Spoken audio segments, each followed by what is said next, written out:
ජනතා වේදිකාවට සුබ දිනයක් කියලා ඔන්න අදත් අපි ජනතා වේදිකාව ආරම්භ කරන්න යන්නේ. ඉතින් නිරෝ ආයිබෝල්. ආයිබෝල්. අද පොඩි අඩුපාඩුවක් තියෙනවා නේද? හිතට දැනෙනවා මට යමක්. කෝසල නැති එක. කෝසල නැති එක. ඉතින් ලබන පාර අනිවාර්යෙන්ම එයි. එයි. ඔව්. ඉතින් කොහොමද? ඒ අඩුව නැති කරන්න බෑ. නමුත් ලබන පාර එනවා කියලා දාගමු. ඉතින් කොහොමද අලුත් තොරතුරු එහෙම? ආණ්ඩුව සමාජ සහජීවනයේ ආගම් සහජීවනයේ ගිය සතියේ මතු කළානේ. ආණ්ඩුවේ සහජීවනය ගැන කතා කරනකොට නම් නුගේගොඩ පැත්තනොත් පොඩි පණවිඩයක් එනවා පහුගිය දවස්වල සහ ආණ්ඩුව ගැන කතා කරනකොට නම් තර මේක නිකන් දැන් අර ලංකා අර චිත්‍රපට ඉතිහාසයේ අර විකට චිත්‍රපටයක් වගේ වෙලා මේ ආණ්ඩුවේ පොලිසිය බාර ආනන්ද විජේපාල කියන අමාත්‍යවරයා කියනවා බුදු පිළිම පොලිසියට අරගෙන ගියේ බුදු පිළිමේ ආරක්ෂාවට කියලා. ඒක හරි මට දෙකක්. බුදු පිළිමයක් ආරක්ෂා කරන්න බැරි ආණ්ඩුවක්ද මේක? අර ජාතික ආරක්ෂාව ගැන දේශන තියන්න ගොඩ බංකු ඉඩසු අරන් එන්න කිව්වනේ. ඒ කට්ටියගේ ආණ්ඩුවද මේක? ඈ බුදු පිළිමයක් ආරක්ෂාව දෙන්න පොලිසියට අරගෙන යනවා. හැබැයි පහවදා බෙර ගහලා වඩම්ම නොනවත පන්සලට. මට ඒක තේරෙන්නේ නැහැ. ඔය කියන්නේ මේ ත්‍රිකුණාමලයේ කොටුව පාරේ ශ්‍රී සම්බුද්ධ ජයන්ති විහාරස්ථානට අදාළ දහම් පාසල් ගොඩනැගිලි සම්බන්ධ සිද්ධිය ගැන නේද? අනිවාර්යයෙන්ම ඒක. ඒකේ ගැටලුවක් තිබුණා ඇත්තටම. එතන උනේ ඇත්තටම මේ ආණ්ඩුව ඇත්තටම ප්‍රකාශ කරපු දේවලුයි ඇත්තටම එදා සිදුවිච්ච දේවලුයි අතර ලොකු පරස්පරතාවයක් තියෙනවා. එහෙම කතාවක් තියෙනවා. නිකමට මට හිතෙනවා ආණ්ඩුව බුදු පිළිම ඒ කියන්නේ එච්චර බුදු පිළිම දැන් අපි පිළිගන්න ඕනේ ඇමතිවරයා පාර්ලිමේන්තුව කියපු කතාවනේ. රටේ මිනිස්සු වෙහෙකනේ. එතකොට මේ බුදු පිළිමයකට ආරක්ෂාව දෙන්න බැරි මම දන්නේ මේ කොචු හරි කියලා කොන්දපණ නැති ආණ්ඩුවක්ද මේක? ඔව්.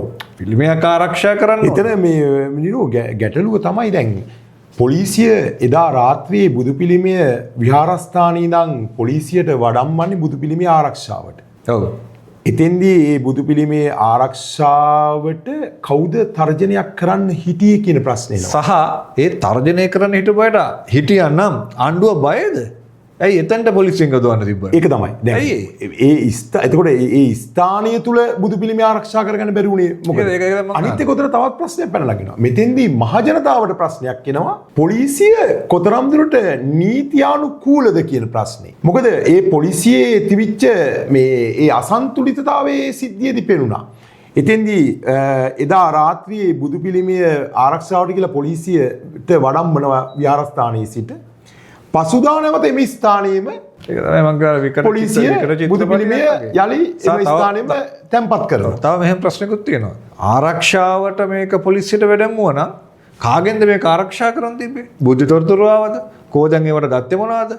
ඒ ප්‍රදේශ පොලිසිය ස්ථාන හැබැයි පොලිසිය ඒ ස්ථානයේ අදාළ විහාරස්ථානයේ දහම් පාසල් ගොඩනැගිල්ල තියෙන ඒ භූමියට පැමිණෙන්නේ වෙරළ සංරක්ෂණ දෙපාර්තමේන්තුව විසින් ඉදිරිපත් කරපු පැමිණිල්ලකට අනුව. එතන යම් නීති විරෝධී අනවසර ඉදිකිරීමක් සිද්ධ වෙනවා කියන කාරණේ මත ඒ කාරණාවයි මේකයි දෙකක්නේ. එහෙනම් ආනන්ද විජේපාල බොරු කිව්වා. ඔව් ඒක තමයි. මම මේක දැන් පැහැදිලි කරොත් මෙන්න මේමයි. දැන් එතෙන්දී පොලිසිය ඇත්තටම එතෙන්දී වෙලා තියෙන ඇත්තටම පේන සිද්ධිය බැලුවොත් පොලිසිය උත්සාහ කරනවා මේ බුදු පිළිමය එතනින් ඉවත් කරන්නට. ඒ අනවසර ස්ථානයේ තැන්පත් කරලා තියෙනවා. ජනතා විරෝධයක් තිබුණේ නැහැ නේද එතන? ඔව් එතන ඒ ස්ථානයේට දැන් ඒ කොටුව ත්‍රිකුණාමලී කොටුව පාරේ සම්බුද්ධ ජයන්ති විහාරස්ථානයේ අදාළ දහම් පාසල් ගොඩනැගිල්ලට කිසිම පැමිණිල්ලක් ඉදිරිපත් වෙලා නැහැ. කිසිම අන්‍යාගමික පිරිසකින්වත් වෙනත් ජාතීන්ගෙක්වත් කිසිම තර්ජනයක් තිබුණා කියලා මෙතේ. ඒතකොට ඒ ඇත්තටම දැන් අපි දැන් ගත්තොත් කලින් ওই මඩකලපුව ත්‍රිකුණාමලය ඒ ප්‍රදේශවල ඇත්තටම බෞද්ධ සිද්ධාස්ථාන වලට ඇත්තටම අන්‍යාගමික කොටස් වලින් යම් යම් තර්ජන ආපු අවස්ථාවේ පොලිසියේ සමතයකටපත් කරන්න බැදියක් වෙනවා. දැන් මෙතන වෙලා තියෙන්නේ එහෙම කිසිම තර්ජනයක් නැතුව තිවිච්ච ස්ථානයකට පොලිසිය ගිහිල්ලා එතන ව්‍යාකූල ප්‍රශ්නයක් ඇති කරනවා. ඒතකොට මට හිතෙනවා මෙහෙම. ඔව් දැන් අර්ජුනා පාර්ලිමේන්තු මන්ත්‍රීවරයා ඇතම් වෙලාවට පාර්ලිමේන්තුවේ කරපු ප්‍රකාශات එක්ක එයා එක වෙලාවක පෙනී හිටිනවා උතුර ජනතාව අනුර කුමාර වෙනුවෙන් පෙනී හිටියා. අර පන්නප කන්ටේනර්ස් වල විවිධ දේවල් තිබුණා, අවියායුධ තිබුණා. එතකොට මේ අනුර කුමාරගේ ආණ්ඩුව දෙමළ ඩයස්පෝරාවේ අතලොස්සක් වෙච්ච අන්තවාදීන්ගේ ඌමනාවක් ඉෂ්ට කරන්න වෙන්න බැරිද මේ රටේ ජාතිවාදී කියලා? සුළුතරයගේ උමනා විශ්ල කරන්න වෙන්න බැරිද? ඒකට හේතුව අර ආපු පොලිස් නිලධාරියා යුනිෆෝම් පිට නෙමෙයි ආවේ. සිවිල් ආවේ. මම ඒක අනුමත කරන්නේ නැහැ. කැලෑ නීතිය. මොකද බත් මුට්ටි උස්සප්පු කට්ටියගේ කැලෑ නීතිය නැවතත් මේ රටේ එන්න හදනවා වෙන්න පුළුවන්. ජනතාව එහෙම අපි වෙන අවස්ථාවල් දැකනවා ජනතාව බෝඩ් උස්සගෙන එනවා විරෝධතා එහෙම කිසි දෙයක් තිබුණේ නැහැ. මේ සිංහල දෙමළ මුස්ලිම් මිනිස්සු අතර නැති අර්බුදයක් ආණ්ඩුව විසින් ඒගොල්ලන්ගේ දුර්වලකම වහගන්න ජාතිවාදයේ මුවාවෙන් අවුස්සම වෙන්න බැරිද?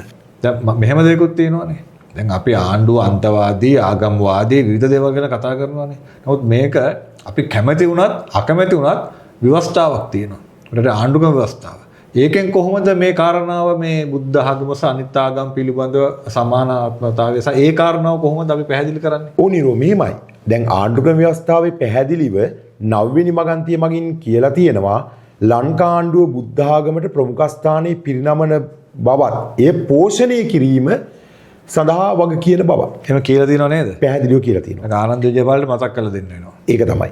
10 වෙනි ව්‍යවස්ථාව හා 14(1) වගන්ති යටතේ අනිකුත් ආගම් හා විශ්වාසයන් පිළිගන්නා බවත් ඒ සඳහා ආරක්ෂාව සපයන බව ප්‍රකාශ වෙනවා. ඒකට කිසිම ආගමකට අසාධාරණයක් වෙලා නැහැ. සෑම ආගමකටම තමන්ගේ ආණ්ඩුක්‍රම ව්‍යවස්ථාව රටේ උත්තරීතර නීතිය. එහෙම තිබිද්දි තමයි මේ ආණ්ඩුව ඒ ආණ්ඩුක්‍රම ව්‍යවස්ථාවේ වගන්ති අමතක කරලා මේ විදිහට ආගම් සම්බන්ධයෙන් හැසිරෙන්නේ. කො බුද්ධ ශාසන අමාත්‍යාංශي? ඒක තමයි ගැටලුව. බුද්ධ ශාසන අමාත්‍යාංශයක් නැහැනේ. එතෙන්දී ඇත්තටම මට පේන විදිහට කාරණා කීපයක් තියෙනවා. ඔව්. ආණ්ඩුව මේ ආගම් යටපත් කරලා ආගම් සමාජයෙන් ඉවත් කරලා සමාජය වෙනමයි ආගම් වෙනමයි කරන්න උත්සාහ කරනවා. මොකද ඒක ආගම් යට ඒකෙන් දැන් අදහස් කරන්නේ මොකක්ද?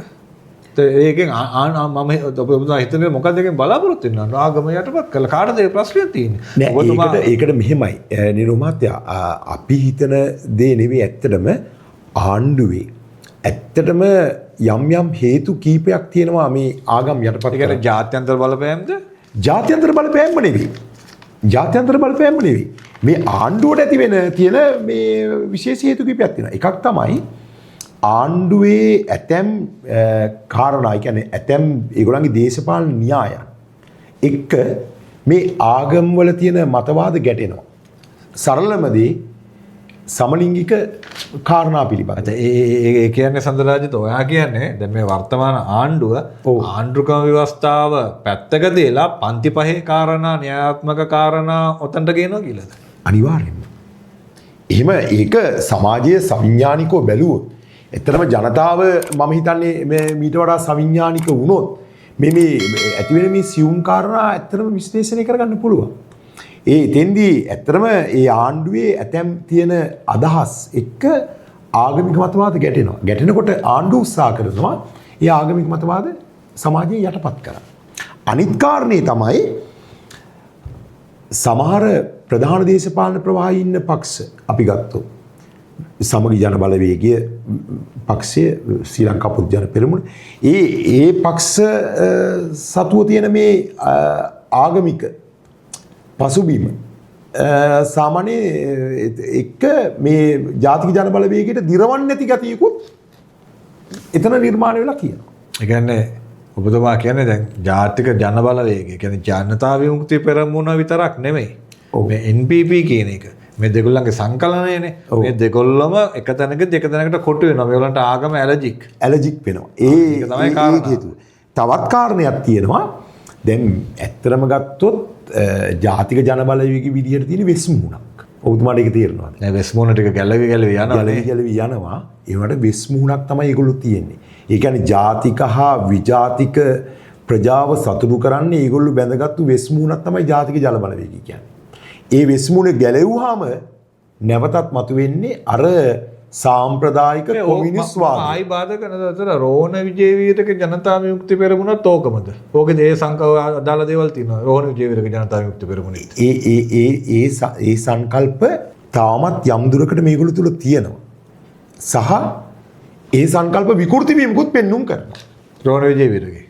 අනිවාර්යයෙන්. ඒක ඔරිජිනල් ජනතා විමුක්ති පෙරමුණ නෙමෙයි අනුර කුමාර ළඟ තියෙන්නේ. හැබැයි ඒ කතාව පොඩ්ඩක් ප්‍රත්‍යක්ෂ. හැබැයි ඒගොල්ලෝ ඒ ඔක්කොම තිබිද්දී ඒගොල්ලෝ පිටර සමාජයට බාහිර සමාජයට පෙන්වන්න වෙනම වෙස්මුණා. ඔය දැන් සෝමා සමරසිංහ සහෝදරයාත් මම දැක්කා සජීවී සංවිධායක ඒකේ හොඳම දේ තමයි දැන් අර කොමියුනිස්ට්වාදී අපි දැක්කා කොමියුනිස්ට්වාදී තියෙන රටවල් කියුබාව ඒ වගේ රටවල් වල සාමාන්‍ය තියෙන්නේ ඒගොල්ලන්ගේ නිර්ආගමීකරණය.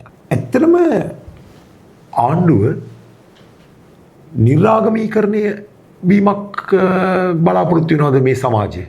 මම අන්තවාදියෙක් නෙමෙයි. මෙතට සිංහල මිනිහට, දෙමළ මිනිහට, මුස්ලිම් මිනිහට, කතෝලික මිනිහට මේ අපි සහජීවයෙන් වැඩ කරන්න පුළුවන්කම තියෙනවා.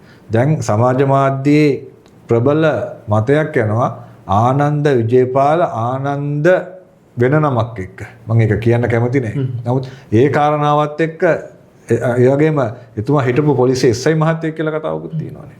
හරි එතකොට ඒවත් එක්ක එයා තමන්ගේ ජනතාව වෙනුවෙන් අර මං කිව්ව දෙමළ ඩයස්පෝරාව වෙනුවෙන් ආණ්ඩුවක් නොමග යවල විශේෂයෙන් පාර්ලිමේන්තුවේ බොරු කියලා තියෙන්නේ. හිංසාත්ගත වෙලා තියෙන කාරණාව. එතකොට එයාගේ ගේම් එකක්ද මේ? මට අන්නේ පිළිබඳ ලොකු ප්‍රශ්නයක් තියෙනවා. දැන් එහෙමනම් අපි ලොකු අනතුරක ඉන්නේ.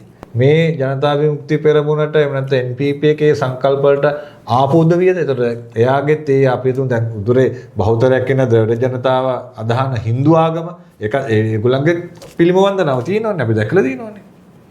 හරි අසිරිමත් සංස්කෘතියක් තියෙනවනේ දෙමළ ජනතාවගේ. ඒකත් ප්‍රතික්ෂේප කරනවද මේගොල්ලෝ මේ උතුරේ ඉඳලා?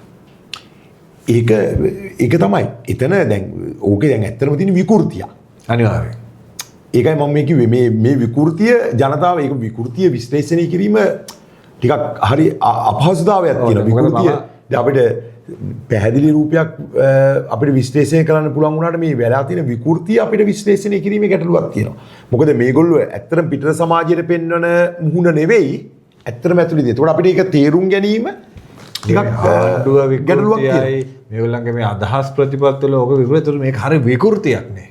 විකෘතියක් පැහැදිලිව. දැන් මම පෞද්ගලිකව මෙතෙන්දි මෙහෙම දෙයක් තියෙනවා.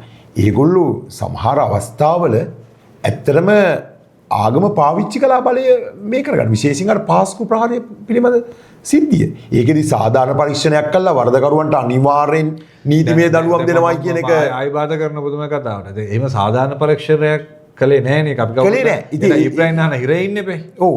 ඉතින් ඒක තමයි. එහෙම කියලා ඒ අවස්ථාවේ බලය ලබා ගන්න එක පාවිච්චි කළා. දැන් ඒගොල්ලෝ ඒ දීපු පොරොන්දුව ඉටු කරගන්න බැරුව ඒක දැන් නිර්වත පේනවනේ. ඒ නිසා ඒගොල්ලෝ දැන් එතෙන්දි පාවිච්චි කරනවා ආගම් වලට පාරදී මේකත් තව හේතුවක්. අනිත් කාරණේ තමයි දැන් සාමාන්‍යයෙන් මේගොල්ලෝ දැන් දන්නවා නුදුරු දිනක මේ ජනතාවගේ තියෙන පීඩනය පුපුරා යනවා. ගෝඨාභය රාජපක්ෂට වඩා යහයයිද? වෙන්න පුළුවන්. අනිවාර්යයෙන්. ඒක දැන් ඒ කියන්නේ විය නොහැක්කක් නැත. අර සිද්ධාන්තයක් අපි ගත්තොත් විය නොහැක්කක් නැත කියන එක. මෙහෙම දෙයක් තුනා අනුර කුමාර ජනාධිපතිතුමා එක තැනකදී කියනවා මේ කාට් කුට්ට මේ කියන්නේ පාර්ලිමේන්තුව උපමා කරලා කොහෙන් ඇදලා ගැහුවත් බූරුවෙක් කියලා. එතුමාට අමතක වුණා ඒ වෙලාවේ එතුමාත් පාර්ලිමේන්තුවේ කියලා. එතුමාටම බූරුව කියාගත්තා. තමන්ටම තමන් බූරුව කියාගත්තු මිනිස්සෙක් රටේ ජනාධිපති වුණාට පස්සේ මේට දෙයක් අතර බලාපොරොත්තු වෙන්න බෑනේ. ඒක තමයි ඇත්තම තත්ත්වය. ඉතින් අර වැඩේ තියෙන්නේ අර දැන් එන ජනතා පිපිරීම ඉදිරි එන පිපිරීම තුලට මේගොල්ලෝ තුල තියෙනවා මේ පූජ්‍ය පක්ෂය යම් නායකත්වයක් සපයයි. දැන් පූජ්‍ය පක්ෂය සාමාන්‍ය අපි දැක්කා යම් පූජ්‍ය පක්ෂයේ කොටසක් මේ මාලිමා ආණ්ඩුව බලයට ගේන්න විශාල කැපකිරීම කළා. ඒගොල්ලන්ගේ මම එතෙන්දී පොඩි නැවතත් ඔබතුමාට බාධාවක් කරනවා. පූජ්‍ය පක්ෂය වචනය නිර්වචනය කරන්න මට ඒක ලොකු අවබෝධයක් නෑ. නමුත් ඒගොල්ලන්ගේ ත්‍රිවිධ සංගම් රැස්වීම තිබ්බනේ. ඒකේ හිටපු හාදේ සිවුරක් දාගෙන ඔය පූජ්‍ය පක්ෂ රැස්වීමෙත් හිටියා. ඔව් එහෙමත් ඔව් කියන්නේ ඇඳුවා. ඔව් ඉතින් ඒක තමයි කියන්නේ මං කිව්වේ ඒකට ඒගොල්ලෝ අවස්ථානුකූලව ආගම පාවිච්චි කරනවා.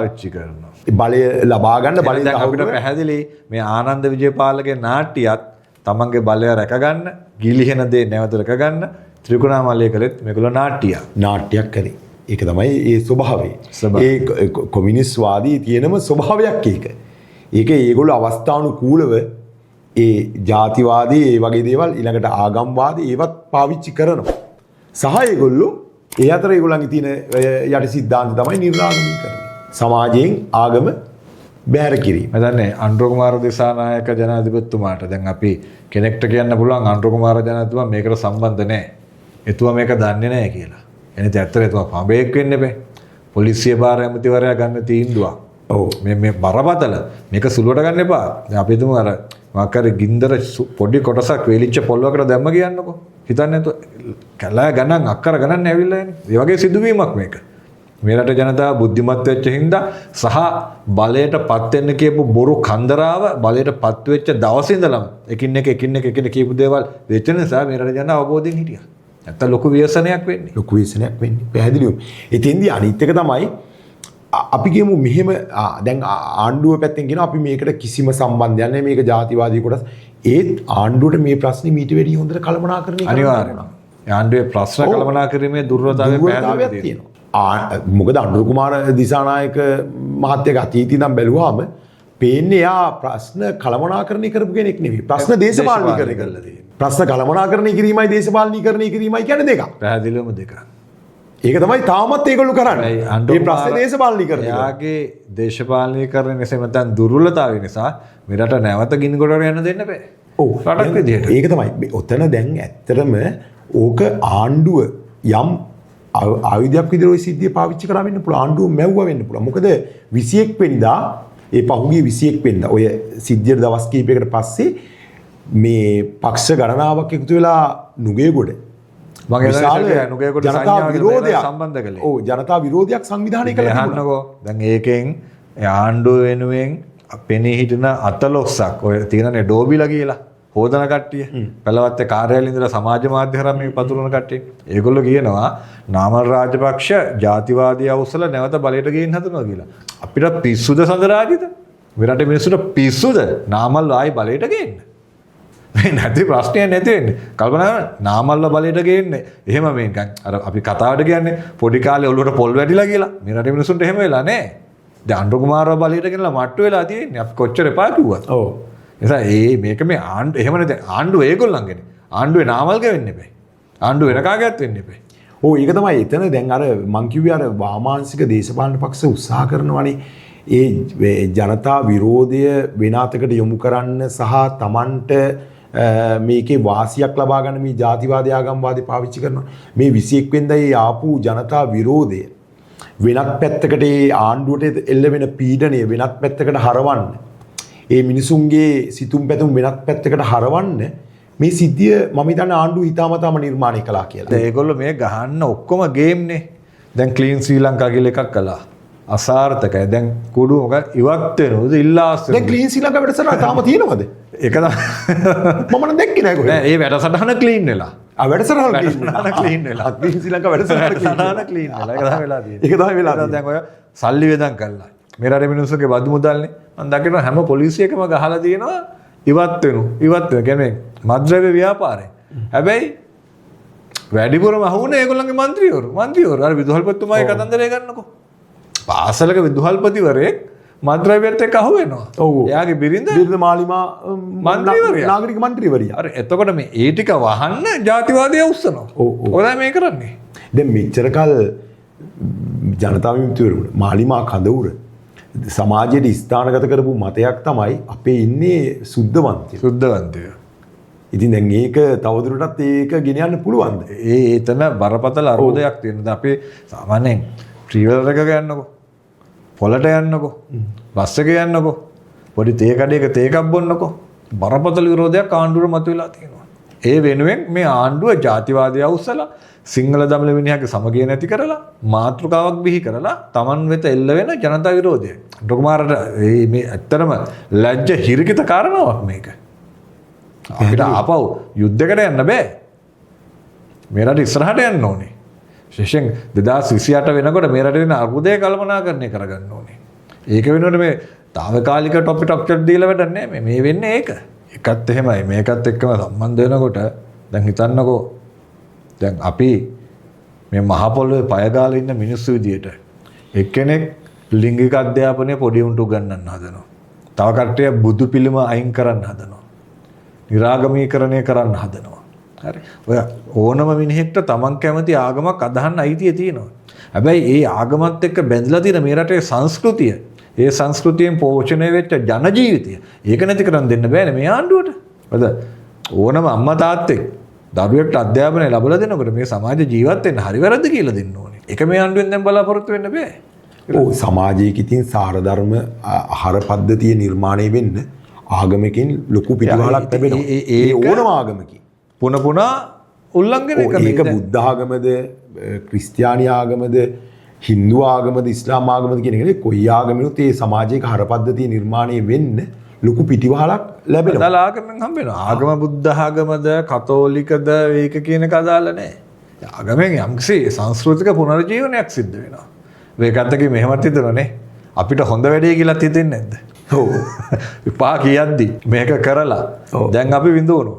දැන් එතකොට අපි දැක්කනේ. අපි එපා කියන යෝගේ මේමයි ඔය මාලිමා වේදිකාවේ ජනාධිපතිවරණයට පෙර මාලිමා වේදිකාවේ ඇතැම් කතිකයෝ කරපු කතාවන් තුළ ඔය තත්ත්වය පිළිබඳ අනතුරු ඇඟවීමක් ලංකා සමාජයට දීලා තිබුණා. සමාජයට ගියා. ඒ සමාජයේ ඒ වෙලාවේ සවිඥානික වුණේ නැහැ. ඒ අනතුරු ඇඟවීම් තේරුම් ගැනීම. විමල් රත්නායක ඇමතුමා කියනවා බොල් පිළිම වලට වඳින එක ගැන කතා කරනවා. ඒ කියන්නේ දැන් සුරුවමට වෙන්න පුළුවන්, බුද්ධ ප්‍රතිමාවට වෙන්න පුළුවන්. බොල් පිළිම වලට වඳින එක කතා කරනවා. අර නලින් කියන මන්ත්‍රීවරයා කතා කළා බුදුහාමුදුරුවෝ කොස් ගහකට පොල් ගහකට පිට දුන්නා නම් ඒවා ගෙඩි කන්න වෙන්නේ නැහැ කියලා. ගෝත්‍රිකයි කියලා. තව කට්ටියක් කතා කළා ජයශ්‍රී මහබෝධිය ධර්මඩුවකට දෙන්න ඕන කියලා. ඒ අනතුර දැක මේක කරගත්තු අපිට දැන් හොඳ වෙන්නේ. ඒක තමයි කියන්න තියෙන්නේ. ඒ නිසා හැබැයි ආණ්ඩුව පරිස්සම් වෙන්න ඕන කාරණාවක් තියෙනවා. මේ රටේ බුද්ධ ආගමට අනතුරක් වෙන්න ආවොත්, මේ රටේ තියෙන ජාතිවාදී නැවත අවසන් ආවොත් සිංහල බෞද්ධ මිනිහා නෙමෙයි. මේ රටේ සහජීවනයෙන් ජීවත් වෙන දෙමළ මිනිහා, කතෝලික මිනිහා, ඉස්ලාම් මිනිහා මේ හැමෝම එකතු වෙනවා. ඒ කිසිම විදිහකින් මේ රටේ අනන්‍යතාවයට බාධාවක් එල්ල කරන්න බෑ. ඔව්. ඒ වගේම මේ මහත්තයා අර ත්‍රිකුණාමලි සිද්ධියේදී තව ඔතන සූක්ෂම කාරණයක් තියෙනවා. සමාජයේ ඇස නොගෙනිච්ච. ඒක තමයි ඒ අදාළ සම්බුද්ධ ජයන්ති විහාරස්ථානයේ දැන් ඔය මේ ගැටලු තත්ත්වයට හේතු වෙච්ච දහම් පාසල් ගොඩනැගිල්ල පීටි ස්ථානයට යාබදව තියෙනවා ආපන ශාලාවක්. ඔව්. ඒ ආපන ශාලාව පවත්වාගෙන යාම සඳහා විහාරාධිපති හිමියන් විසින් යම් තැනැත්තෙට ඒ ආපන ශාලාව තියෙන භූමිය බදු දෙනවා. ඒකට වෙරළ සංරක්ෂණ අතරමැද පොඩි බාධා කිරීමක් කරනවා. ඒතර ඔය විහාරස්ථානය දැන් මෙච්චර මේ ආණ්ඩුව දඟලන්නේ ඔය විහාරාධිපති හිමියන්ට අයිති නැද්ද? ඕක විහාරයක් නෙමෙයි. ඒකට 2000 මට මතකයි 2014 වර්ෂයේ මහින්ද රාජපක්ෂ එවකට ජනාධිපතිවරයා විසින් ලබා දීපු ඔප්පුවකුත් නීත්‍යානුකූල ඔප්පුවකුත් විහාරස්ථානයේ ඉතිහාසයේ 2014 ඉඳලා දෙන්නේ එතකොට ඒක. නෑ. ඔය ඒ විහාරස්ථාන ඉතිහාසයේ තියෙනවා 1951 ඉඳලා. 51 දී අවුරුදු කීයද? දාම්පාසල් ගොඩනැගිල්ලකුත් පොල්ලතු මඩුවක් විදියට තමයි ඒක ආරම්භ කරලා තියෙන්නේ. එතකොට මේ සියලු කාරණා තියෙනවා. එතෙන්දී අදාළ ආපන ශාලාවට වෙරළ සංරක්ෂණ දෙපාර්තමේන්තුවත් අවසරයක් පූර්ණ අනුමැතියක් ලබා දීලා තියෙනවා මේක తాවකාලික ඉදිකිරීමක් විදිහට මේ ආපන ශාලාව පවත්වාගෙන යන්න කියන එක. එතෙන්දී ගැටලුව තමයි ඒ ආපන ශාලාව විහාරාධිපති හිමියන් විසින් බදු දීමක් කරලා තියෙනවා ඒ ප්‍රදේශීන් එක්සත් ජාතික පක්ෂ ප්‍රබල ආධාරකරුවෙක්ට. ඒ ආපන ශාලාවේ තියෙන ඔව් එක්සත් ජාතික පක්ෂ වලට උට යම් ජීවන වෘත්තියක් කිරීම අයිතිය තිබෙනවානේ. අනිවාර්යයෙන් ඒක පක්ෂයට ලඝු කරන්න බෑනේ. පක්ෂයට ලඝු කරන්න බෑනේ. දැන් මෙතන ඇත්තටම එතන ඒ දහම් පාසල ගොඩනැගිල්ල යාබද මුලින්ම වෙරළ සංරක්ෂණ දෙපාර්තමේන්තුව ස්වාමින් වහන්සේට විහාරාධිපති ස්වාමින් වහන්සේට ලිපියකින් දැනුම් දෙන්නේ අදාළ ආපන ශාලාව සහිත අනවසර ඉදිකිරීම අයින් කරන්න කියලා ඉවත් කරන්න කියලා. එතකොට ඔතන යම් දුරකට මට පෙනී යන්නේ ඒ අනවසර ඉදිකිරීම ඉවත් කිරීමේ මුවාවෙන් මේ වෙරළ සංරක්ෂණ දෙපාර්තමේන්තුවට යම් බලපෑමක් යම් ප්‍රෙෂර් එකක් කරලා තිබෙනවා මේ මාලිමාවේ ඒ ප්‍රදේශයේ මාලිමාව නියෝජනය කරන ආණ්ඩු පක්ෂයේ කවුරු හරි දැන්ට ආණ්ඩු පක්ෂයේ ඉන්න ප්‍රබලයෙක් මේ ඉදිකිරීම මේ ඉවත් කිරීමේ මුවාවෙන් අර එක්සත් ජාතික පක්ෂ ආධාරකරු වෙන්නේ ආපන ශාලාව පවත්වාගෙන යන්නේ. මේ යටි අරමුණ තමයි මේ දේශපාලන දඩයමක් මේකේ තියෙන්නේ. ඒක සමාජයේ ඇත්තටම නොගෙනිච්ච මේ සූක්ෂම කාරණයක්. මෙතන ඇත්තටම ඔය කාරණාව ඇත්තටම මෙතන ආගමික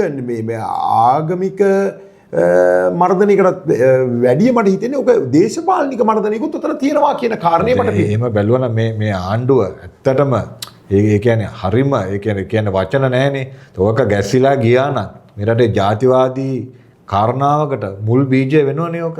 තමන්ගේ පාක්ෂිකයෙක් ඔය වගේ සිදුවීමක් දැන් අනුරාධපුර. ඒක තමයි. එතන ඒ කවුරු හරි මේ මාලිමාවේ ආණ්ඩු පක්ෂ නියෝජනය කරන ප්‍රබලයා ඒ කරපු ඒ සූක්ෂම ක්‍රියාව දේශපාලන දඩේමක් විදියට කරන්න ගියේ ඒක ලොකු ජාතිවාදී ගිනිදැල් ඇවිලෙන්නේ. ඕක පිළිබඳ පරීක්ෂණයක් ඇත්තින ඔය කාරණාව වෙනකොට තව ප්‍රශ්න ගණනාවක් එනවා. අන්න පරීක්ෂණයක් ගැන ඔබතුමා කතා කරානේ. ඔව්. ඒකටත් හොඳම දේ මේකයි. දැන් මේ මහජන ආරක්ෂාව පිළිබඳ අමාත්‍ය ආනන්ද විජේපාල මහත්තයා කියනවා මේ දැන් සිද්ධිය වුණාට පස්සේ ඒ පිළිබඳ විමර්ශනය කරන්න මේ ආරක්ෂක මහජන ආරක්ෂක අමාත්‍ය මේ අංශය යටතේ පරීක්ෂණ කමිටුවක් පත් කළා තියෙනවා. දැන් මට වාර්තාවක් මේකට පොඩි උත්තරයක් දෙන්නකෝ. දැන් ඔය කියන සියලු කාරණාත් එක්ක සාමාන්‍ය දැන් මේ සමාජය අපි දකින සමාජය මොකක් කර ගැටලුවක් ඇති වුණොත් කවුරු හරි පැමිණිල්ලක් පොලිසියට යන්න ඕනනේ. දැන් ඔබතුමා කියනවා විරලා ආරක්ෂකයන් පොලිසියට පැමිණිල්ලක් කළා කියලා. ඒතර මේ පාර්ශ්වයට පොලිසියට කැඳවීමක් කරන්න එපා. ඒතර මේ කැඳවීමක් කළා තියෙනවද ගිහිල්ලා තියෙනවද මේ මහා රාය ඇවිල්ලා යුනිෆෝම් නැතුව සිවිල් පිට ඇවිල්ලා ඒ ගහලා ඔක්කොමත් හරි. ඊට පස්සේ අර පොලිසිය නිකන් අර හිරිකෙදයක් තිබුණ නැද්ද දන්නේ පොලිසිය නැවත උදේ අර ඒක තමයි. එතකොට දැන් ඔතෙන්දි ප්‍රශ්නේ තියෙනවා පොලිසිය කොයි වෙලාවෙ කරපේකද නීති විරෝධී. කොයි වෙලාවෙ කරපේකද නීති අනුකූල. දැන් අපි ගත්තොත් බුදු පිළිමය එම ස්ථානින් ඉවත් කිරීම නීති අනුකූල නම් යලි එම ස්ථානට බුදු පිළිමය වැඩම්වා තැන්පත් කිරීම නීති විරෝධී. නෑනේ ඔයාලට වැරදුනානේ. ආනන්ද විජේපාල මහත්තයා ඇත්තනේ කිව්වේ. පිළිමය ආරක්ෂාවන්නේ අරන් ගියේ. අර කන්න ඕන වෙලාවට කබරගාව තලගා කරගන්න කාගෙන්ද අනුතරක් වෙන්න තිබුණේ ඒ විහාරස්ථාන ස්වාමීන් වහන්සේලා. දැන් එතන අපි දැක්කේ ඒ සිද්ධියේ හිටියේ පාර්ශව දෙකයි දෙපැත්තේ. විහාරස්ථානයේ දායක ආදීන් සහ ස්වාමීන් වහන්සේලා හිටිය එක පැත්තක අනිත් පැත්තේ පොලිසිය. දැන් ඒතකොට මෙහෙම දෙයක් තියෙනවානේ. ආනන්ද විජේපාල මහත්තයාගෙන් මේ රටේ ජනතාව අහන්න ඕනේ අර කහ සිවුර දරාගෙන හිටපු ස්වාමීන් වහන්සේලාට බැටන් පොළු ගහනකොට හිරිකිතයක් දැනුන්නේ නැද්ද? ලැජ්ජාවක් ඇති වුනේ නැද්ද? තමුන්නාසේ එහෙම නියෝග දෙනකොට. මම දැක්කා අර ආරක්ෂාවට දාන්නේ අර ගාඩ් අරන් එන්නේ අර කැරලි මර්ධනේ. කැරලි මර්ධනේ තියෙන්නේ. ඒක භික්ෂුන් වහන්සේලා මර්ධනය කරන්නේ. මොකද ආනන්ද විජේපාල. ඒක මම හිතන්නේ දැන් මේ සාමාන්‍ය ඉතිහාසයේ මුල්වරට ওই වගේ සිද්ධියක් උනේ. ස්වාමින් වහන්සේලා පහර දීලා බුදු පිළිමයක් පොලිසියට වඩම්මන සිද්ධියක්. ඒක ඇත්තටම හාස්‍යජනක කාර්යයක්. මේ ආණ්ඩුව ලැජ්ජ වෙන්න ඕනේ. අණ්ඩු කුමාර ජනාධිපතිතුමා ලැජ්ජ වෙන්න ඕනේ. දැන් මම දකිනවා බජට් එක යන වෙලාවේ පැය 4මාරක් එක දිගට නොනවත්වා කිව්වා කියලා මේ අර කවි සීපද ලියනවා. වන්දිපට්ටිය. පැය 4මාරක් කියවට වැඩක් නැහැ. මුසාවාදන. මේ රට මොකුත් වෙන්නේ නැත්නම් අණ්ඩු කුමාර ජනාධිපතිතුමා ඒක අන්තිමට පුස්සක්නේ. පුස්සක්නේ. මේ රටේ බුද්ධ ආගමේ ආරක්ෂාව සපයන්න ඕන. පැය 7ක අපි දැක්ක ගෝඨාභය රාජපක්ෂට. අර අස්සන් කල්ලි ඉවරලා පෑන බොක්ස් එක ක්ලිප් එක ගහලා බොක්ස් එක ඒ ගැනත් කවි සීපද ලිව්වනේ. ඒ වගේ තමයි මේ පැය 4මාර. නමුත් ඒ මොනවා කළත් මේ රටේ ජනතාව බලාපොරොත්තු වෙන දේ දෙන්නේ නැත්නම් මේ ආණ්ඩුව ඇත්තටම ලැජ්ජ වෙන්න ඕනේ. හිරිකිතයි. ස්වාමීන් වහන්සේලාට පහර දෙන්න තරම් පොලිසිය මේ විශ්වවිද්‍යාලය ඉගෙන ගන්න ස්වාමීන් වහන්සේලා රැඩිකල් කියන්න පුළුවන්. මම දැක්ක අර පිළිම වහන්සේ වදාගෙන ඉන්නකොට ආරක්ෂාවට ඒ ඉඳන්දින මේ ගැහුවේ. අර උපාසක අම්මලා එපා කියලා කෑ ගහනකොට නේ ගැහුවේ. ඉතින් කවුද අණ දුන්නේ? ඒක තමයි. ඉතින්දී ඒක සාමාන්‍යයෙන් නිල නොවන ආරංචි මාර්ග වලින් මම සොයා බැලීමේදී මට පෙනී ගියා. ඒ කියන්නේ නිල නොවන. ඒකට ඒ ප්‍රදේශයේ මාලිමාව නියෝජනය කරන ප්‍රබල ඒ කියන්නේ චරිතයක් තමයි මේ පොලිසියට මේ අදාළ නියෝගය ලබා දීලා තියෙන්නේ. අපිට බැරිද දැන් මේ ආණ්ඩුව කරන්නේ නැත්නම් ආණ්ඩුව ඒ ප්‍රබල චරිතයට බය නම් ඩයස්පෝරාවේ සම්බන්ධයක් තියෙනවා අපි හොයමුකෝ මේක. අපි එළියට දාමු කවුද කියන එක. මේ ආණ්ඩුව කරන්නේ නැත්තම් මොකද මේ රටේ නැවත ජාතිවාදී අවුස්සන්න දෙන්න බෑ අනුර කුමාරට. දැන් මොකද අපි දන්නවා දිනපතා අපි සමාජ විශ්ලේෂණයක් කළොත් එහෙම ආණ්ඩුව අසාර්ථකයි. ආණ්ඩුව වැටෙනවා. ඒතර මීට අඩිය දෙයක් කළා ජාතිවාදී අවුස්සයි. තමන්ගේ බල පරාක්‍රමය වෙනුවෙන්. ඒක වෙන්න දෙන්න බෑ. ඒක තමයි දැන් ඔතන ඇත්තටම මේ නිරෝ තියෙන්නේ මේ මෙතන ජාතිවාදයටත් වැඩිය මේ ජාතිවාදය මතින් ආණ්ඩුව ජාතිවාදයේ ඇවිලීම තුලින් ආණ්ඩුව ජනතාවන්ගෙන මේ විරෝධය විශේෂයෙන් දැන් සමාජය තුළ ආණ්ඩුවට ඇති වෙලා තියෙන මේ විරෝධය ආණ්ඩුව බලනවා වෙනත් පැත්තකට කරකවන්න. හැබැයි දෛවයේ සරදමක් විදියට මේ ප්‍රොජෙක්ට් එකත් ආණ්ඩුවේ අර අපි කතා කරපු ශ්‍රී ලංකා හරිය වගේ ඔක්කොම ආණ්ඩුවේ පැත්තටම පාරාවල්ලක් වෙලා යා සරලව කියන්න තියෙන්නේ ආණ්ඩුව ෆේල්. ඒ ජනතාව අපි දෙන පණිවිඩය තමයි ජනතා වේදිකාවෙන් සවිඥානික ජනතාව මීට වඩා මේ පිළිබඳව ඒ කියන්නේ රටේ වෙන දේවල් පිළිබඳ උනන්දුවෙන් සවිඥානිකව කටයුතු කළ යුතුයි. බොහෝ දුරට දැන් ආණ්ඩුව ඉදිරියේදී උනත් පාවිච්චි කරන්න පුළුවන් තමන්ගේ නොහැකියාව වහගන්න මේ රටේ ජනතාවගේ තියෙන හැඟීම්. ඒ හැඟීම පාවිච්චි කරන වෙලාවට අපි බොහොමත්ම කල්පනාවෙන් ඉන්න ඕනේ මේක ජාතිවාදී ස්වරූපයෙන් අපි සිංහල, දෙමළ, මුස්ලිම්, ඉස්ලාම්, බර්ග ඔය මිනිස්සුන්ගේ අපේ තියෙන ආගමික ඒ මතවාදයේ හැඟීම ආසාව ආදරය වෙනුවෙන් මේක එකට හප්පලා අපිව කුඩුපට්ටම් කරලා බලය රැක ගන්න උනත් අවස්ථාව තියෙන මේ වර්තමාන දුර්වල ආණ්ඩුවේ සපිය ගැන බොහොම කල්පනාවෙන් ඉන්න ඕන කියලා මම රටේ ජනතාවට වගේ මම හිතන්නේ සඳරාජන් මහත්තයා අපිත් ඒ ගැන ලොකු අවබෝධයකින් ඉන්න ඕනේ. එහෙනම් අපි අදට සමුගෙන යමු. අනිවාර්යයෙන් බොහොම ස්තුතියි. කෝසලත් එක්ක මම ඊළඟට. අනිවාර්යයෙන් කෝසලත් එක්ක ඊළඟට සටහන හම්බ වෙනවා. හරි. අයිබෝන්.